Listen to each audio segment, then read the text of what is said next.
Welcome to 360 Money Matters, where financial planners Billy and Andrew talk all things financial planning.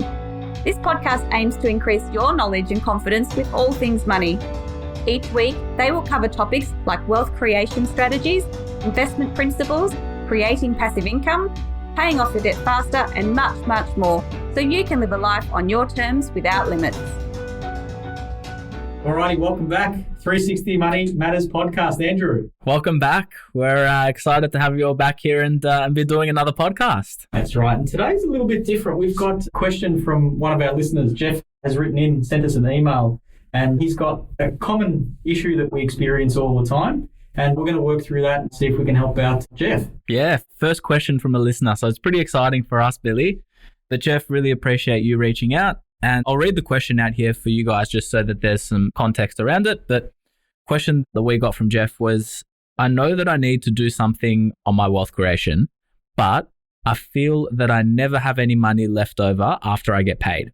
How do I get on top of my spending? Common problem. It's very common. Yeah. Always a topic of conversation and something that's not easy to get a handle on. Absolutely. Once again, it's probably one of those things that we sort of touched on with our introductory episodes, but once again, understanding where you're at, and we come back to the word creating a budget.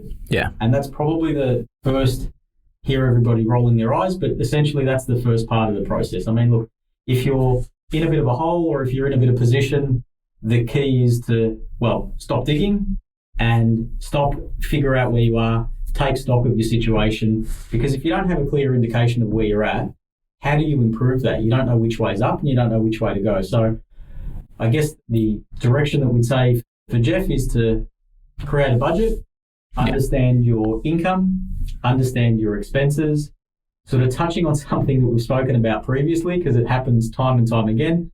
But with the budget, be realistic about it in terms of what actually happens as opposed to what you think should happen, because the two are always different. But look, from my perspective, I think creating a budget is probably the first part of the process, and that should be done fairly quickly. I mean, it doesn't need to be war and peace. It could be done either pen and paper or use an Excel spreadsheet or some tools online that you can use as well too. But that would definitely be the first part of the process that I'd be talking about. Yeah, and test it. I mean, test your budget. If your budget is saying that you've got a surplus income of 10 grand a year and Jeff, you're not saving, well, then it's pretty evident that your budget is missing a few things, whether you've under allowed, whether you've forgotten about some expenses, whatever it is. But that should be the telltale sign of, is your budget accurate? If you're telling us that at the end of the day, you get paid and there's no money that's left over until the next pay comes in, well, then your budget should reflect a negative or a zero position at the end of it. And that's fine because that's the starting point. And so if we're starting from there, it's only going to get better, but you can't recognize or you can't solve for a problem if you don't know what the actual issue is. You can't improve it unless you identify, right? Absolutely. Yep. Next after that, Andrew, what, bucketing strategy? Yeah, that's ultimately the best way to manage your cash flow. And today I think the question is more around getting on top of expenses and getting on top of spending. So we'll spend the majority of the podcast talking about some strategies and things that you can deploy in that regard. But having the right structure in place as to how you're actually spending your money is imperative. So I encourage listeners to go back to the podcast that we spoke about. And that was all about getting yourself into a cash flow positive position. And so building a bucketing strategy is imperative. That's ultimately how you need to manage your money and manage your cash flow. There's a few things that you do with a bucketing strategy. And really it's a matter of direct debiting or having accounts whereby your direct debit expenses come out of. So your expenses that just happen automatically. There's another account where you've got your everyday bills. There's a fun account, a holiday account, and a saving and investment account. They should all be there. So irrespective of whether you don't have surplus income at this point in time, Jeff, to have that holiday account or that savings and investment account, but it should be there so that when that surplus income comes in and when you do have that surplus income with some of the things that we're going to speak about today, you've got somewhere to direct it rather than you're just leaving it in savings and it's all too easy and tempting to spend it. So ultimately, when we're talking about the bucketing strategy, we're essentially talking about a money management system that's on autopilot and it happens automatically. Yeah. And if we can get that set up correctly and stay disciplined with that, then we prevent leakage, overspending, a whole range of issues that gets us into this position that Jeff's in. But essentially, that's what we're talking about when we're talking about a bucketing strategy. It's your money management system, right? Correct. Yeah, absolutely. I mean, look, expense minimization is crucial, and we'll jump into that in a sec. One of the other ways to, I wouldn't necessarily say fix the problem, but to alleviate the problem is trying to earn more income, because that will help solve for it. There's probably still an underlying issue that's there that we'll dig into a little bit deeper for Jeff. But I mean, look, if we're looking for additional sources of income, what do we think about, Andrew? Yeah, additional source of income, definitely an important part to help alleviate the problem. As you said, Billy, in some instances, this is the problem. You just need additional income coming into the household. In the vast majority of instances, and the greater proportion of clients that we see experiencing this difficulty, it's a symptom of a lack of financial management rather than a lack of income coming into the household. It probably sounds blunt. It probably is a little bit cold, but it's the truth. It's honestly, it's the truth. And we see that time and time again, right? So yeah, it's all too easy when additional income comes in to creep up your expenses and continue spending more. And so really, it's having the right strategy in place is far more important. And sort of going and doubling back to your question, Billy, additional income, whether that's taking on a second job, whether that's having a side business that's working alongside your full-time job, whether that's upping the rental income that you're receiving from an investment property. There's many sources and many ways, especially in this technology-driven world, to be able to drive your income up, but that should be the cream rather than the strategy, if I'm honest. Absolutely. And look, you touched on something before about it being sort of fairly blunt. In my experience, when I'm having these conversations with clients and you do call it out, people recognize and understand that, and they probably just needed to hear it from a professional. I don't necessarily think we say that or identify that, and then people come back and say, actually, no, you're wrong. They always turn around and say, you know what, you're absolutely right. And that's usually the precursor and the start of the conversation, identifying or having somebody else identify that that's the issue, hold up the mirror in front of them, and then it's like, okay, yep, you're right. I've heard it from somebody else. What do we need to do in order to fix it? Yeah, absolutely. Completely agree with that.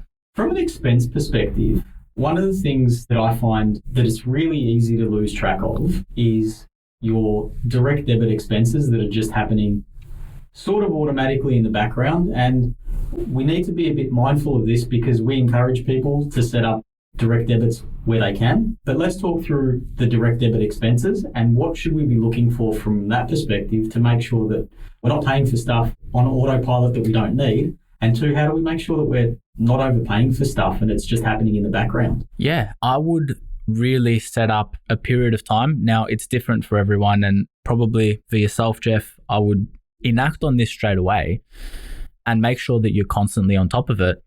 Run an audit over what your direct debit expenses are. What are you paying for? What are the things that are coming out via direct debit? Is it an insurance premium? Is it your car insurance? Is it your house and contents?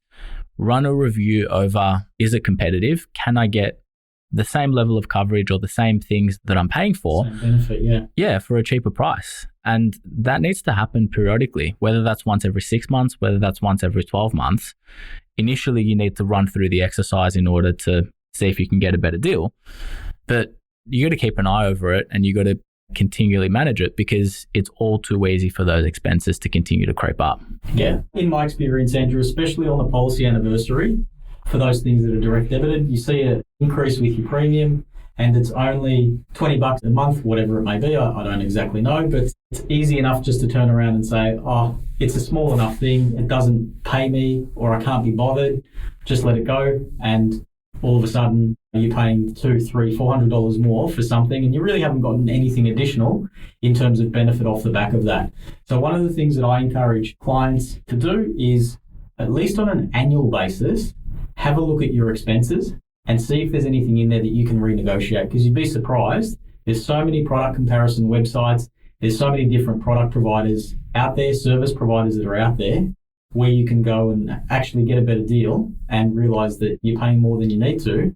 And almost it's a commodity. What you get from one provider versus the other, it's practically the same. So it's fairly easy if you put in a little bit of time and effort and you can identify them to be able to get your expenses down, or maybe not even just down, But when those expenses do tick over on an annual basis, keeping them the same rather than them increasing in line with whatever the product provider dictates as inflation and the cost of it's gone up. So keeping them the same is always good.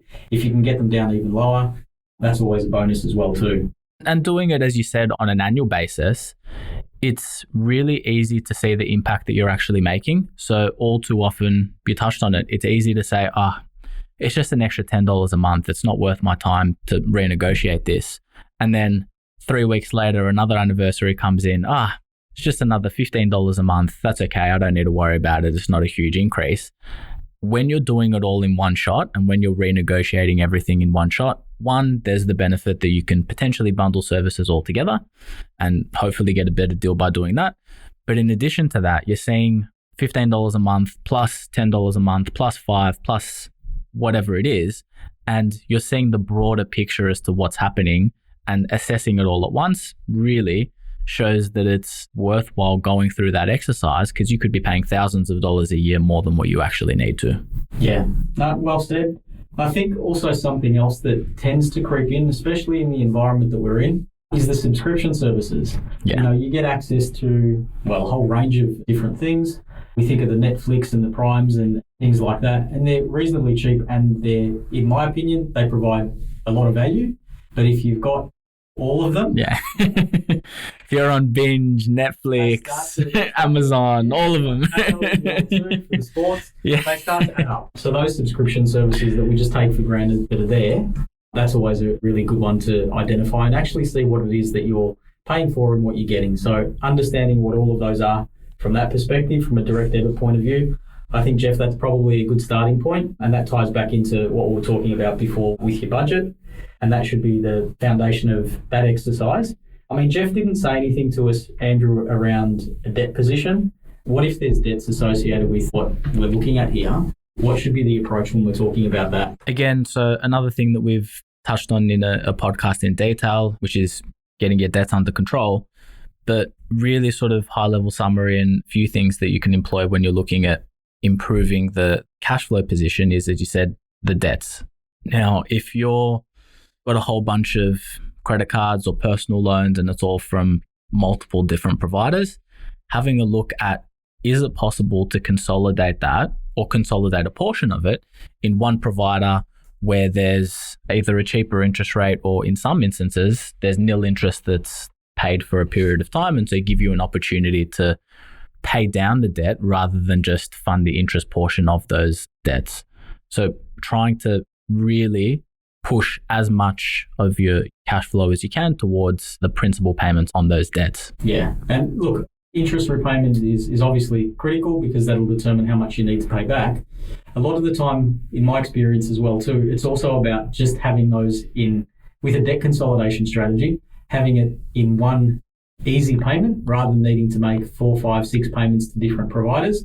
If you've got a greater level of visibility over it, it seems to be easier to manage. So that's one of the other things that I come across from that perspective when we are talking about debt consolidation. Yeah. And if you can, I mean, if it's possible to do the debt consolidation piece, then you're pretty much, or most of the time, you're improving your cash flow position immediately. So it's not something that's happening over a period of time by reducing the amount of providers that you're paying it to, by reducing the interest rate, by doing that, you're physically having an impact from day one to your cash flow position. Yeah, that's a really good summary of the direct debit expenses that we're talking about, the stuff that gets charged to a debit card or a credit card or whatever it might be. I guess there's a different thought process around a point of sale transaction. Yeah. Groceries, not that we can really go out at the moment, but going out, buying things and paying for them at the point of sale. As simple as going and buying some lunch at your local coffee shop and not overspending. I mean, what are some of the things that I guess Jeff can think about in terms of when he goes to buy things at point of sale? How do you make sure that you're not overspending from that perspective? What do you do? What do you set up? Yeah, how do you go about it? So a few things to take into consideration. I mean, broad sort of, as with almost everything that we do, the biggest thing is looking at the overarching strategy, so the broad strategy, and then delving down on the smaller, intricate expenses. So as a broad strategy, you should have a bucketing strategy in place. where you've got an amount of money that goes towards those point of sale expenses. If you're going over that, stop spending. It's pretty simple. Yep. If you've set an amount of money that's to go out, then you stop spending the moment that you're over that budget. You've hit that cap. Your budget, right? So you do your Correct. budget to then set up your bucketing strategy. And then at that point in time, if you've spent all of the money that you've allocated for that expense. Yep. You got to wait until the next week or the next fortnight. Yep. So you have to have the discipline. So that's when you start talking about the broad strategy, it's set the amount of money that you're going to spend in a certain area and don't overspend. The moment that it goes over, that's it. You're out until the next pay comes in or the next cycle of that strategy. The other thing that I think is key, and I've seen it happen a fair few times, there is such a thing as budget fatigue. There really is. Like, don't set something that is completely unrealistic. If you say, I'm not eating out, and that's going to zero, that's something that you can do. Much like how you would enact a diet. You go on a really hardcore diet, you lose a bunch of weight, and you do it for a period of time. So if you're setting yourself a challenge of not eating out, you're doing it for a period of time. But to say that that's going to be sustainable for the long-term future, it's just not. It's not realistic, and eventually you're going to get fed up with it. So set a realistic amount that is challenging, because you don't want it to be something that's too easy and you're overspending, but set a realistic amount as to how much money you're going to put towards eating out, how much money you're going to put towards online shopping, how much money you're going to put towards the fun stuff in life, and stick to it. But saying that you're not going to do any of that stuff, it's just not sustainable in the future. Yeah, and I guess depending, just to elaborate on that point, I guess just depending on the circumstances that the person finds themselves in, there's an expectation that there will be some sacrifice, and depending, when we're looking at it anyway, depending on how bad the situation is, that sacrifice may be greater because we need to make some drastic action and take that at the start and do that for a long period of time or a short period of time. But ultimately, talking about this sustainability piece, you don't want to make it unrealistic because it's not going to last.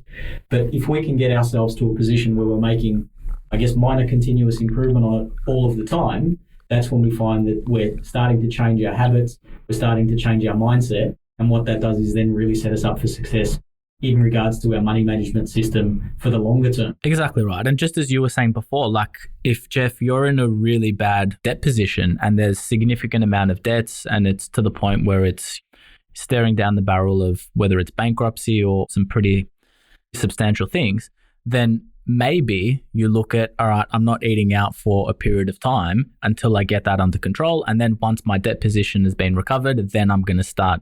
Once I'm in positive asset position, then I can start looking at doing and spending more. So it doesn't have to be that this is what you set, this is what it is for the future.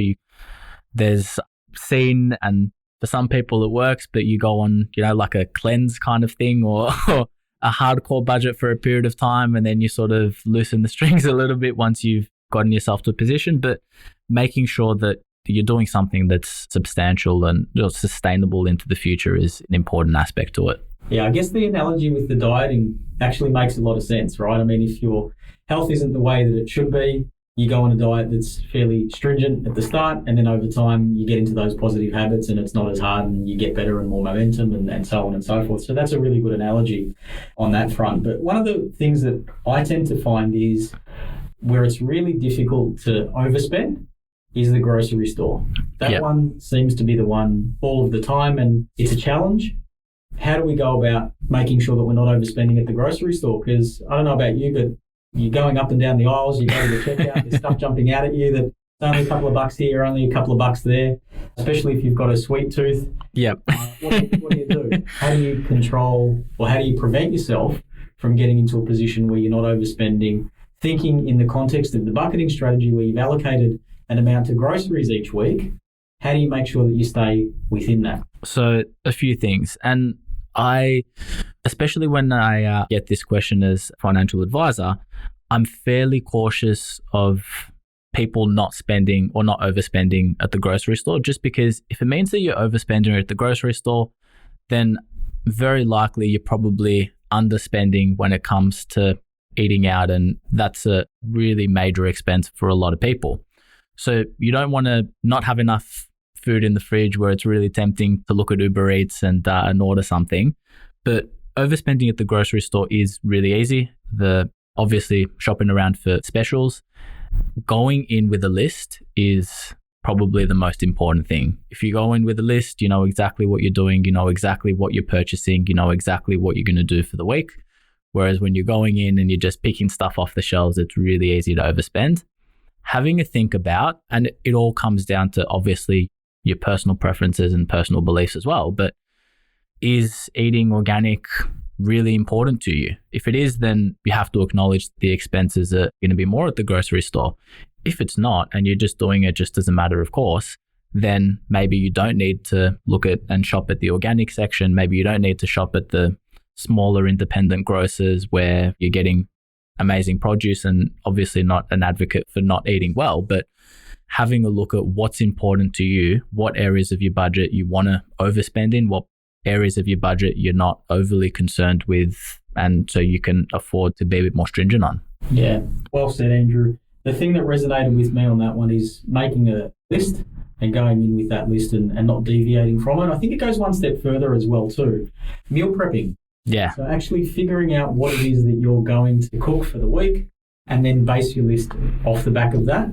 Because having a list that's buying a whole heap of stuff that doesn't translate into, I guess, replacing a meal or creating a meal, I should say, and then you find that you've gone and spent $200 at the grocery store, and then all of a sudden you go look in the fridge or the pantry and there's nothing to eat for dinner. So you need to then figure out what you're going to do and whether you get takeout or what have you. It kind of derails that plan. So at least in our family, one of the things that we do with our grocery is we're making a meal prep plan for the week ahead. Then we'll do our grocery shopping off the back of that in order to figure out what ingredients we need for what meal that we're going to eat at that particular point in time. Great for a healthy budget and a healthy lifestyle as well. And, you know, even if you look at some really easy numbers, like if you're prepping meals and you're cooking a larger dinner so that you can have it for lunch the next day, for instance, not having that lunch out at a cafe of $15 a day for 5 days a week, that works out to be almost $4,000 a year. That's a significant amount of money to just go and get a sandwich down the road. It can make a really large impact once you sort of compound all of this, and not only from a healthy budget, but from a healthy lifestyle, it also works out.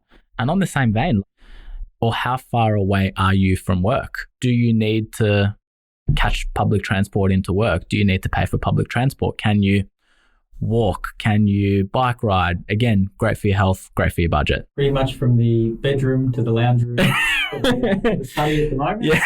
So my market card is not getting a workout, but I think we get the point on that. For those who are not living in Melbourne or Sydney, that was obviously a reference to current lockdown restrictions for us here in Melbourne. We've got to have a bit of fun with it, right? Because if not, we'll go a bit stir crazy. But I guess there's one thing that's jumping out at me. Obviously, with all of this, there's a certain amount of money that you need, or a baseline amount of money that you need in order to run your life and your household. You can't drive your expenses down to zero. Yep. There's certain things, and even if you're really thrifty and really sharp with your expense management, your cash flow management, there is still a certain amount of money that you need in order to run your life no matter what you do. You can be really thrifty with how you consume electricity, but at some particular point in time, there's going to be an expense when the bill comes around every quarter. You can't get away from that. Maybe you can get crafty and house share and split the expenses in bits and pieces, but ultimately, that's an expense that you're going to incur. So we don't lose sight of the fact that if you're on a higher income, after you've met the basic need of ticking all of those expense items, it does get a bit more easier to then have that surplus, to be able to put the surplus to work and so on and so forth. So just wanted to highlight that because we don't detract away from that. We know that that's obviously the case. And if you're dealing with somebody on an income of $5,000 a year, well, I hate to tell you, you're never going to be able to make that work unless I don't even know how that would work. So, yeah. And look, really sort of key point to that is if you've set this benchmark, if you've set what the number is, it makes, and if you're doing it early, especially in your younger years, because that's when you're building habits around money, it makes managing your money and your cash flow so much easier for the rest of your life. I mean, this is a change that really can impact, and is probably the largest impact that we see and determine as to whether people achieve financial freedom and really achieve their financial goals. You set these habits early, it becomes so much easier. I mean, one of the strategies that we deploy that I think works amazingly well is you get your expenses under control in your early years and at the start of your career when your income is low.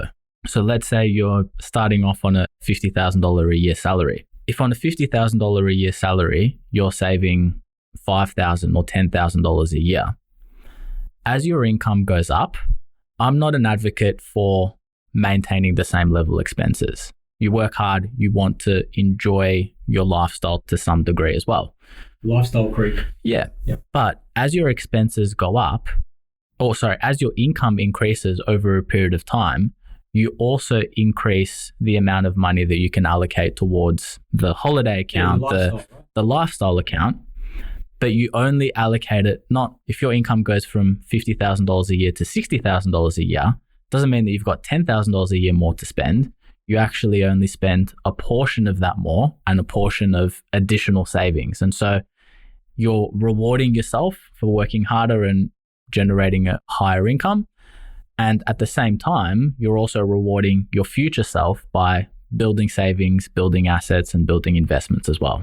Yeah, and I think that's a really critical point, Andrew. That comes back to what we've been talking about with our bucketing strategy. So the money management system is when additional income does come in, you're allocating it as per the percentages that you've set with your budget and also the percentages that go into each of the respective buckets as well too. So yeah, you don't want to get to a stage, I don't think, if you're earning more money and you're doing better for yourself, you want a better lifestyle. I mean, that's only human nature, and I think that's fine. And it's important to do that as well too, because otherwise, what's the point in working and earning a living? You need to be able to earn money so you can live and enjoy yourself as well too. But once again, you need to be prudent at it to make sure that you're not getting yourself into the same position and you're constantly chasing your tail and you're in that treadmill, because if your income is high and your expenses are high, then you're no better off if your income was half as much because you're spending everything that you're earning anyway. So ultimately, you need to work within the parameters that you've got, and if you can develop those habits nice and early, then that should set you up for future success, and it should make the money management journey and then in turn the wealth creation and the financial freedom journey a lot easier, because you've got that money management system down pat, and that will allow you to then move into things like investing and saving and getting your emergency fund and having your bases covered from that perspective. Yeah, absolutely. And then above and beyond that, it's a matter of once you've gotten to the point where you're in a positive cash flow position, making sure that you're doing the right things with the surplus income. And as you said, and as we've talked about time and time, not only on this podcast, but in all of the podcasts that we've spoken about, having the right strategy, bucketing strategy, financial strategy is imperative. Making sure that there's an emergency fund so that if an unexpected expense or an unexpected bill comes out, you're not getting yourself back into a position of debt and restarting the whole process all over again. You're always ready and anticipating changes, and there's a buffer in there in order to make sure that you're not going to get back into the same position.